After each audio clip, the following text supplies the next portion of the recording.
Children, topic आज जो हम कर रहे हैं बहुत ही इंपॉर्टेंट टॉपिक है। ये टॉपिक है, it is about solubility and concentration. ठीक है जी, हम जो आज टॉपिक करने जा रहे हैं ये सॉल्युबिलिटी के बारे में है और कॉन्सेंट्रेशन के बारे में है। सबसे पहले आपको पता होना चाहिए सॉल्युबिलिटी है क्या है। What do you mean by solubility? Solubility होता क्या है? It is defined as the maximum quantity of solute in 100 grams of solvent. मतलब ये कि अगर आप कुछ सोल्यूट लेते हैं, उसको 100 ग्राम सॉल्वेंट में आप डिसॉल्व करते हैं एक पर्टिकुलर टेम्परेचर में, ठीक है जी, तो एक सोल्यूशन की फॉर्मेशन होती है। ठीक है, तो ये सॉल्युबिलिटी एक कॉन्सेप्ट है, एक प्रोसेस है जिसमें कितना सोल्यूट, मैक्सिमम क्वांटिटी में कितना सोल्यूट जो है 100 ग्राम सॉल्वेंट में डिसॉल्व होकर एक सोल्यूशन की फॉर्मेशन कर सकता है एट अ पर्टिकुलर टेम्परेचर। इसको हम कहते हैं, वी कॉल इट सॉल्युबिलिटी। सो मैं रिपीट कर दूं, हम जो टॉपिक पढ़ रहे हैं दिस इज अबाउट सॉल्युबिलिटी। ये सॉल्युबिलिटी के बारे में है। सॉल्युबिलिटी क्या है? It is the maximum amount of solute in grams which can be dissolved in 100 grams of the solvent at a given temperature to form a saturated solution। एक saturated solution की formation के लिए 100 ग्राम solvent में आपको कितना solute एक particular temperature में dissolve करना है, इसको हम कहते हैं सॉल्युबिलिटी। ठीक है जी, तो solubility of a substance refers to the saturated solution of the solute at a specific temperature. ये आपको ध्यान रखना है। मैं दोबारा से आपके लिए रिपीट कर रहा हूं, आप ध्यान दीजिएगा। It is the maximum quantity of solute, okay? It is the maximum quantity of solute। solute का कितना maximum quantity आप 100 ग्राम सॉल्वेंट में किसी एक पर्टिकुलर टेम्परेचर में डिसॉल्व कर सकते हैं। ठीक है, और एक और बात, जब हम बोलते हैं कि मैक्सिमम क्वांटिटी ऑफ सोल्यूट, तो ये क्यों हम बोल रहे हैं? क्योंकि हमें एक सैचुरेटेड सोल्यूशन की फॉर्मेशन करनी है, because we are suppose to form a saturated solution. So going to repeat it once again. What is solubility? Solubility is the maximum quantity of solute in 100 grams of solvent to form a saturated solution, okay? To form a saturated solution at a particular temperature. So going to repeat it once again। देखिए, जब भी हम कुछ पढ़ रहे होते हैं, कुछ समझ रहे होते हैं, तो हमारे हाथ में एक पेन का होना ज़रूरी है, एक नोटबुक आपके सामने होनी ज़रूरी है, ताकि आप कुछ चीज़ें जो हैं, जो बोली जा रही हैं, उनको नोट भी कर सकें। सॉल्युबिलिटी क्या है? मैं फिर से रिपीट कर रहा हूं, ये वो मैक्सिमम क्वांटिटी है सोल्यूट का, ठीक है जी, ये वो मैक्सिमम क्वांटिटी है सोल्यूट का जिसको आप 100 ग्राम सॉल्वेंट में, मैक्सिमम क्वांटिटी किसका? सोल्यूट का, जिसको आप 100 ग्राम सॉल्वेंट में डिसॉल्व करके एक सैचुरेटेड सोल्यूशन की फॉर्मेशन कर सकते हो किसी एक स्पेसिफिक टेम्परेचर पे। This is known as solubility. ठीक है जी, चलते हैं आगे। एग्जाम्पल देख लेते हैं। ये बड़ा पॉपुलर एग्जाम्पल है, हम डे टू डे लाइफ में इस सॉल्ट का बहुत ज़्यादा यूज़ करते हैं। सोडियम क्लोराइड, आपने इसके बारे में सुना होगा। साधारण शब्दों में इसको हम घर में नमक बोलते हैं, जिसको आप खाने में यूज़ करते हैं, sodium chloride. Okay, common salt. The solubility of sodium chloride is 36 grams at 20 degrees Celsius। What do you mean by this? 36 grams at 20 degree Celsius. Specific temperature जो है वो क्या है? वो है 20 डिग्री सेल्सियस। सॉल्युबिलिटी क्या है? वो है 36 ग्राम। इसका क्या मतलब है? इसका मतलब है, ध्यान रखिए, इसका मतलब है अगर आप 100 ग्राम सॉल्वेंट लेते हैं, ठीक है जी, मैं फिर से रिपीट कर देता हूं, अगर आप 100 ग्राम सॉल्वेंट लेते हैं, तो सोचिए नमक वाला जो पानी है उसमें सॉल्वेंट क्या होगा? पानी, वाटर। सो 100 ग्राम आपने वाटर ले लिया, उसमें 36 ग्राम क्या होगा? सॉल्ट होगा at 20 degree Celsius. If you take 100 gram of water, ठीक है, फिर से रिपीट करते हैं, वाटर कितना आपने लिया? 100 ग्राम, ठीक है जी, you took 100 gram of water, you took 100 gram of water, ठीक है, और 36 gram of sodium chloride at 20 degrees Celsius, and this is a saturated solution of sodium chloride. So to form a saturated solution of sodium chloride, you have to take 36 grams of salt, मतलब sodium chloride, ठीक है, in 100 gram of water at 20 degree Celsius, ठीक है जी। So repeating it once again, to get a saturated solution of sodium chloride you have to take 36 grams of sodium chloride in 100 grams of water and the temperature should be 20 degrees Celsius, ठीक है। तो आई am sure कि आपको ये समझ आ गया होगा। The solubility of a substance refers to the saturated solution of the solute at specific temperature. मैंने पीछे भी आपको पिछली स्लाइड में भी आपको ये बताया। चलते हैं थोड़ा सा और आगे। So please note these particular points, आपको इसके बारे में पता होना चाहिए। अलग अलग सब्सटेंसेस जो होते हैं, different substances have different solubilities, okay, in the same solvent at a given temperature. 20 degree Celsius लेते हैं, नमक लेते हैं, पानी में डिजोल्व करते हैं, टेम्परेचर रखते हैं 20 डिग्री सेल्सियस, ठीक है जी। नमक लेते हैं, उसको पानी में डिजोल्व कीजिए तो उसकी सॉल्युबिलिटी अलग होगी। 20 डिग्री सेल्सियस में आप कोई और सॉल्वेंट लेते हैं और उसमें जिसमें नमक डिजोल्व हो सकता होगा आप वो लेते हैं और उसमें डिजोल्व करते हैं, उसकी सॉल्युबिलिटी डिफरेंट होगी, ठीक है जी। आगे चलते हैं। द सेम सब्सटेंस में have different solubilities and in different, अब जैसे नमक की ही हमने बात की, नमक जो है उसकी सॉल्युबिलिटी, सोडियम क्लोराइड की सॉल्युबिलिटी वाटर में डिफरेंट होगी और कोई और अगर आप सॉल्वेंट लेंगे तो उसमें वो डिफरेंट होगी, उसकी solubility it is definitely going to differ. चलते हैं थोड़ा सा और आगे। So let me tell you something, both temperature and pressure have deep impact on solubility. Solubility जो है उस पर टेम्परेचर का भी इम्पैक्ट होता है और प्रेशर का भी इम्पैक्ट होता है। तो सबसे पहले हम solubility, effect of temperature on solubility. The solubility of solids and liquids, अगर आप सॉलिड्स एंड लिक्विड्स की बात करते हैं तो इट यूजुअली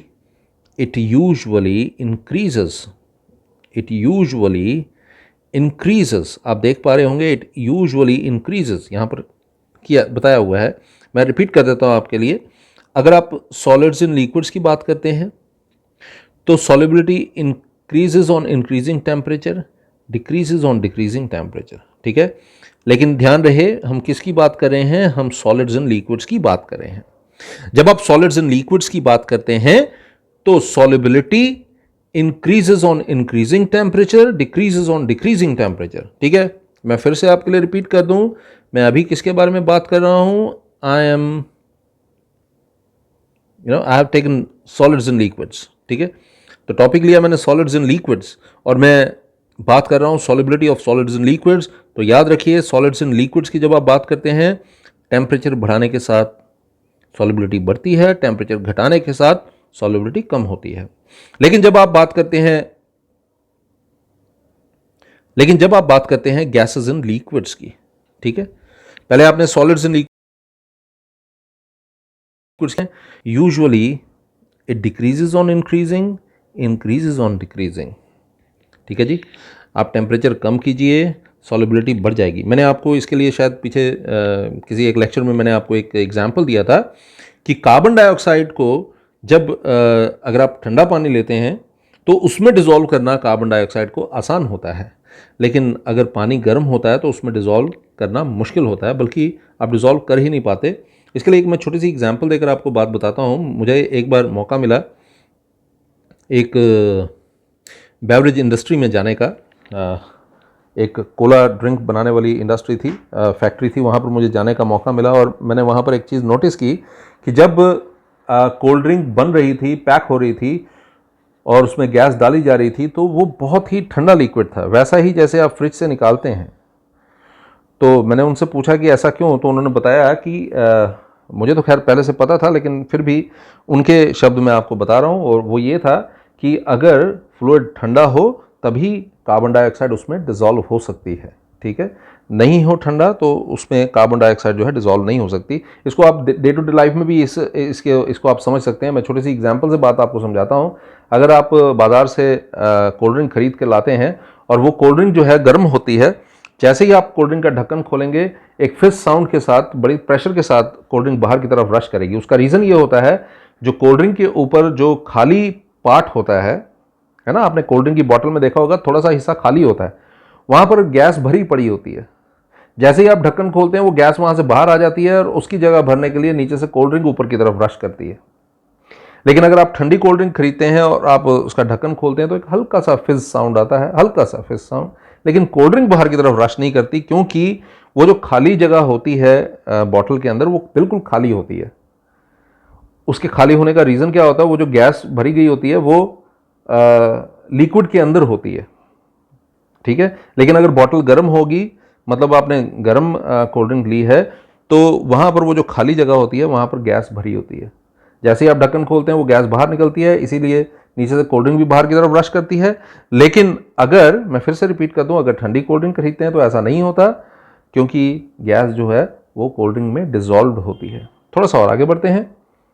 तो यहाँ पर मैंने आपको बताया solubility of gases in liquids, it usually decreases on increasing the temperature and increases on decreasing the temperature. थोड़ा सा और आगे, ठीक है जी। Effect of pressure on solubility, क्या प्रेशर का कोई इफेक्ट होता है? तो ज़रा देखते हैं। प्रेशर के इफेक्ट को स्टडी करने के लिए एक छोटी सी चीज़, और वो ये है the solubility of solids in liquids. जब आप सॉलिड्स इन लिक्विड्स की बात करते हैं तो सॉल्युबिलिटी पर कोई फ़र्क नहीं पड़ता प्रेशर का, ठीक है। देखिए, द सॉल्युबिलिटी रिमेन्स अनइफेक्टेड। लेकिन जब आप गैसेज इन लिक्विड्स की बात करते हैं, जब आप किसकी बात करते हैं, गैसेज इन लिक्विड्स की, तो क्या होता है, solubility increases on increasing the pressure, decreases on decreasing the pressure. Solubility gases की लिक्विड्स में बढ़ जाती है अगर प्रेशर बढ़ाते हैं, कम हो जाती है अगर प्रेशर जो है वो कम करते हैं। तो थोड़ा सा और आगे बढ़ते हैं। अब हम बात करते हैं एक दूसरे टॉपिक की, जो है कॉन्सेंट्रेशन ऑफ अ सॉल्यूशन। देखिए, अब दो टॉपिक्स, मैंने पहला टॉपिक जो आपको पढ़ाया वो था सॉल्युबिलिटी, और अभी जो मैं टॉपिक पढ़ा रहा हूं वो है कॉन्सेंट्रेशन। तो कॉन्सेंट्रेशन और सॉल्युबिलिटी में क्या डिफरेंस होता है, तो मैं आपको इसके बारे में एक बात बताऊं। जब सॉल्युबिलिटी की बात करते हैं, it is the amount of solute that can dissolve in a given amount of solvent at a given temperature, है ना।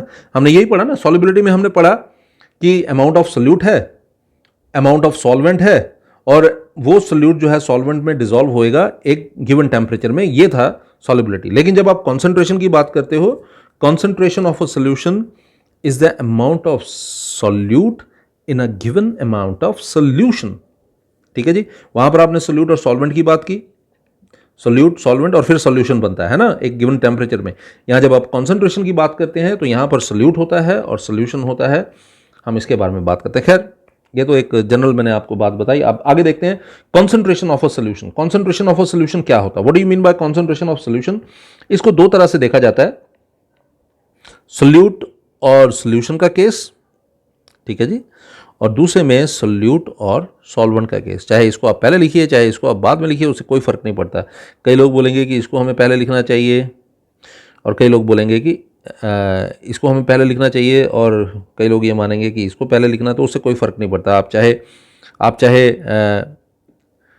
इसको पहले लिख लें, ये फर्स्ट हो जाएगा और ये सेकंड हो जाएगा, ऐसा भी हो सकता है, और वरना मैंने तो ऐसे दिया ये फर्स्ट और ये सेकंड, उससे कोई फर्क नहीं पड़ता, आप जैसे मर्जी कर सकते हैं। चलते हैं थोड़ा सा आगे।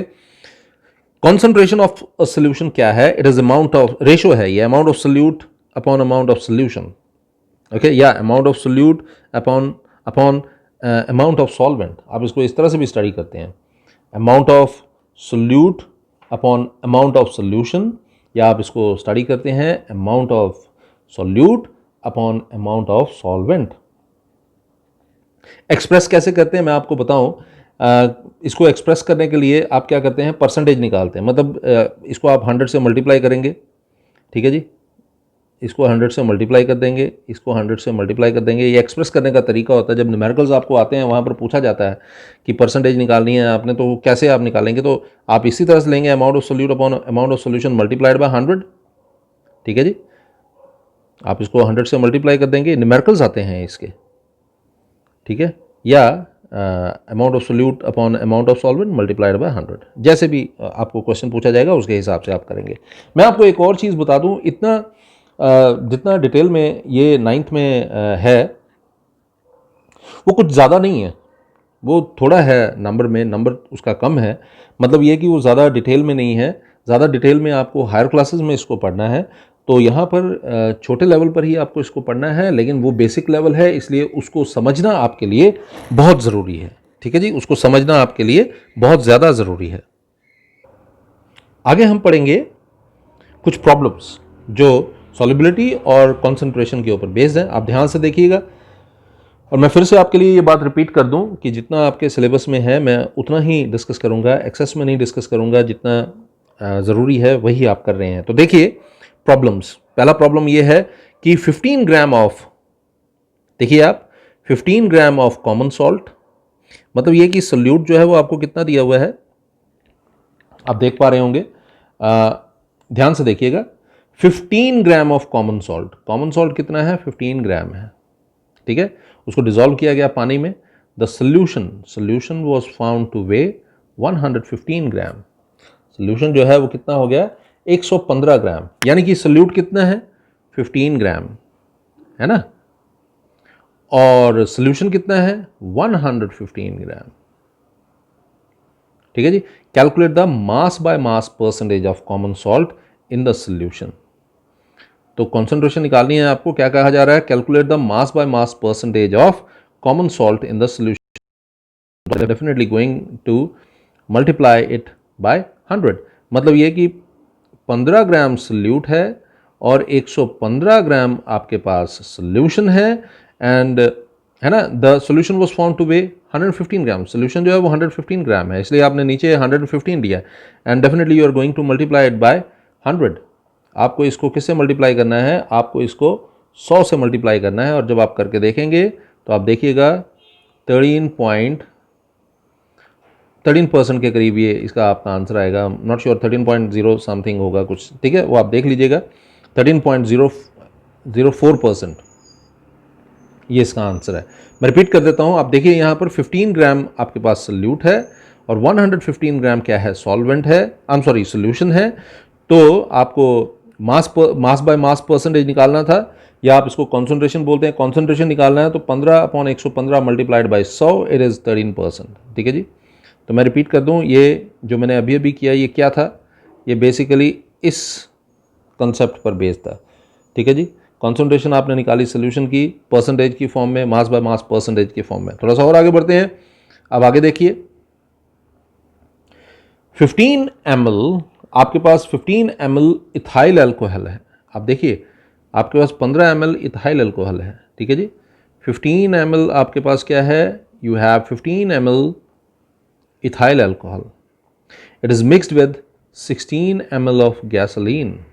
ठीक है, इसको 60 ml गैसोलीन में आपने क्या कर दिया, डिसॉल्व कर दिया। आपके पास 15 ml क्या है, you have 15 ml of ethyl alcohol, you dissolved it with 60 ml of gasoline. आपने इसको 60 ml गैसोलीन में क्या किया, डिसॉल्व कर दिया।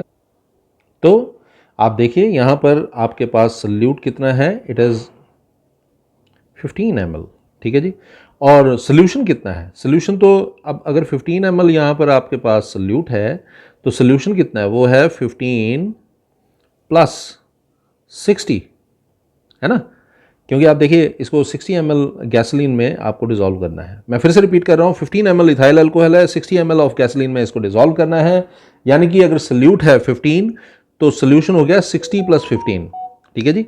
अगर ये 60 प्लस 15 है तो आप इसको समझिएगा, मैं आपको क्या बता रहा हूँ, मैं आपको ये बता रहा हूँ कि जो सोल्यूशन है वो कितना है,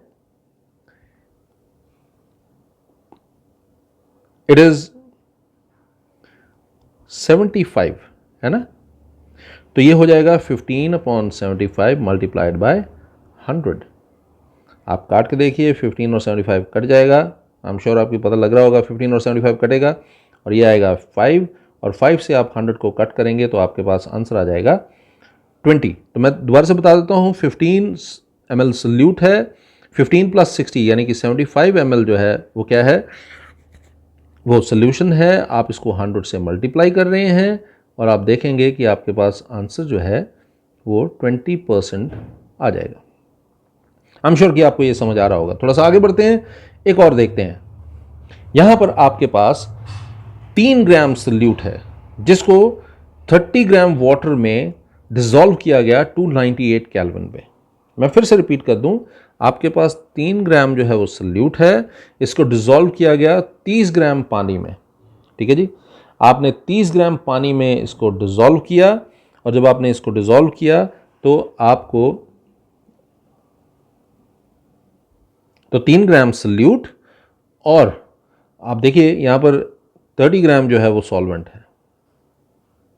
ठीक है जी, इसको डिज़ोल्व करके एक सैचुरेटेड सोल्यूशन की फॉर्मेशन करनी है, तो ये क्या हो जाएगा, 3/30 मल्टीप्लाइड बाय 100। तो क्या बन गया, आप समझ पा रहे होंगे, ये हो गया